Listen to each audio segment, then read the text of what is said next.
മാതാവേ, എൻ്റെ മാതാവേ, നന്മ നിറഞ്ഞോരമ്മേ. മാതാവേ, എൻ്റെ മാതാവേ, കുരിശിൻ്റെ ചോട്ടിലെ അമ്മേ. എൻ്റെ ക്ലേശങ്ങളിൽ, എൻ്റെ സഹനങ്ങളിൽ ഈശോയോടൊപ്പം നടത്തേണമേ. മിസ്റ്റർ ഫ്രാൻസിസ് ഡി സെയിൽസ് നമ്മോട് പറയുന്നത് ഇങ്ങനെയാണ്: നമുക്ക് അമ്മയുടെ അടുത്തേക്ക് ഓടിച്ചെല്ലാം ഒരു കൊച്ചു കുഞ്ഞിനെ പോലെ.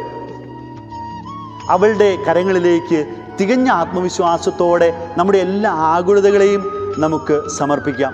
ഒരമ്മയുടെ അടുത്തേക്ക് ഒരു കൊച്ചു കുഞ്ഞ് ഓടിച്ചെല്ലുന്നത് പോലെ ഓടിച്ചെല്ലാവുന്ന ഒരമ്മ സാന്നിധ്യമാണ് പരിശുദ്ധ കന്യകാമറിയമെന്ന് ഫ്രാൻസിസ് പറഞ്ഞു വയ്ക്കുന്നു. എന്നിട്ട് പറയുകയാണ്, ജീവിതത്തിലെ ഏത് പ്രതിസന്ധികളെയും ഏത് ആകുലതകളെയും തികഞ്ഞ ആത്മവിശ്വാസത്തോടെ അമ്മയുടെ കരങ്ങളിലേക്ക് നമുക്ക് വരമേൽപ്പിക്കാം.